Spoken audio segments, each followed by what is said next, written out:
So everybody's talking about the, Shaq and Angel Reese interview on Angel Reese's podcast. It's called Unapologetically Angel. And, part of the conversation definitely was about an hour or so, but everybody is homing in on this one particular clip where they was talking about, Shaq was saying that the WNBA would be more exciting if they were dunking. So his suggestion was to lower the height of the goal just maybe a little bit so they could dunk more. Of course, Angel Reese was just totally against that and all of that. And I don't know why, if it's going to make the game exciting. Anyway, so he's going to also speak about her dunking, but it's an outfit she wore when she went on Wild 'N Out, and he's pointing something out about that. Let's go ahead and check that out. Over an inch, and you don't strike this from the tape, Christian. We ain't striking it. Don't. I'm telling you, just lower like that to where it gives you ability to dunk. Bro, imagine you. I'm not imagining. Let me finish. Imagine you in the same little shirt you had on at the Wild 'N Out show dunking. You know how many T-shirts you gonna sell, cuz? You tripping. Oh my what? God. What? Oh God. The same little shirt you had on. Okay. All right. Bro. All right. I wouldn't buy that shirt, but I know my boy Christian and Alex will buy that shirt. So you got people responding about Shaq. Oh, Shaq is being creepy. Oh my God, why would he say something like that? I mean, he's pointing out what her butt and what she. I say, well, hold on. Let's really talk about this for a minute. What Shaq said is one thing, right? But let's really get to the main thing. The problem I have with this wicked nation, yes, America is very wicked, is that you would say nothing about what she wore on Wild 'N Out. You won't say nothing about that. There's many outfits that she could have wore on national TV. You go on national TV dressed like this. And then if Shaq points out what you were wearing, but dunking the basketball, that will sell a lot of shirts. He's creepy. I'm trying to figure that part out. Wouldn't you say if you don't go on national TV wearing something like that, where people can even say anything about you, well, you know good and well there's so many nice clothes out there that you could have wore to cover yourself up. I don't see how they allowed you on national TV like that. Personally, Angel, I'm going to keep it 100. I don't see how they allowed you like that. Because I'm like, man, where is the decency? Like you wasn't dressing like that, at least I see when you was at LSU. So now you get in WNBA and you just trying to bop it up, trying to get that part. Now him referring to her looks and say, oh well, he's old, he's in his 50, I think he's 52, 53, and Angel's 22 or whatever. Angel is about the age of my daughter, right? So I would look at Angel, like a daughter too. Definitely, because she's the same age as my daughter. So, but Shaq is just making his comments, right? But see, this is the problem. And y'all want to know why men don't give compliments and why men don't approach or why men don't say a woman looks good or whatever anymore? That's why. Because he was making a comment about what she was wearing and his opinion about it, right? And say, hey, if she dunked like that in the WNBA with an outfit like that on, oh, you know what I mean? Yeah, let's just keep it 100.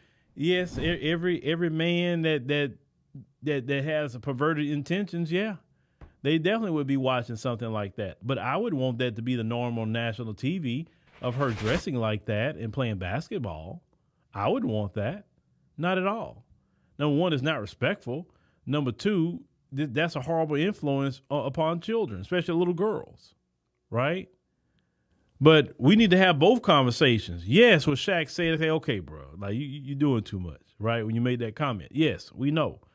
But at the same time, why are you going on national TV dressed like that? See, this is the problem you got in society. Some of these young women and older women too, they go out here half naked. They got all their breasts out, their butt out. And the moment a man say anything about something that you put out publicly in front of the whole world, he didn't hack your phone. He didn't hack anything. You was in public. Like the moment he say anything, even if he think you look good, he's a creep. He's weird. He's a predator. He looking at me like he wants to groom me. But you the one dressing like that. Well, I should be able to dress like I want. Even if I am naked, you should not say nothing about.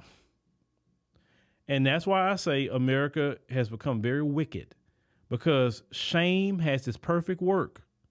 Trust me, shame. We need more shame in society. We need bring shame back, because I remember when shame was still in the society a little bit. Look, go watch all them videos and everything from the 90s, right?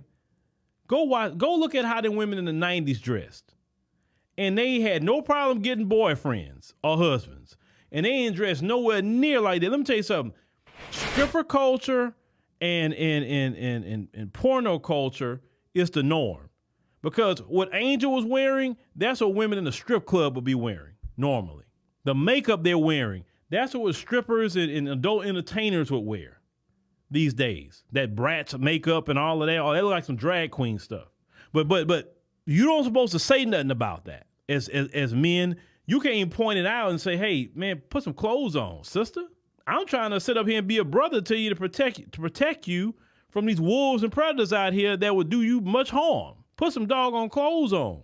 Well, why should I have to put some clothes on for what they gonna do? That's like saying, why should I have to take a vaccine or some sort of antibiotic to protect me from a deadly disease? They should just not do it. Listen, you can't control what the wolves and predators gonna do, but you sure can prevent the wolves and predators from preying on you because you're looking like prey. You understand? So she could have put on a nice little skirt or something, or the same thing she had on, a nice little skirt. That'd have been cool. Or she could have put on some other shorts with that. Been cool too. She could have, nothing was wrong with the outfit. It's just, dog, you got all your stuff exposed, sister.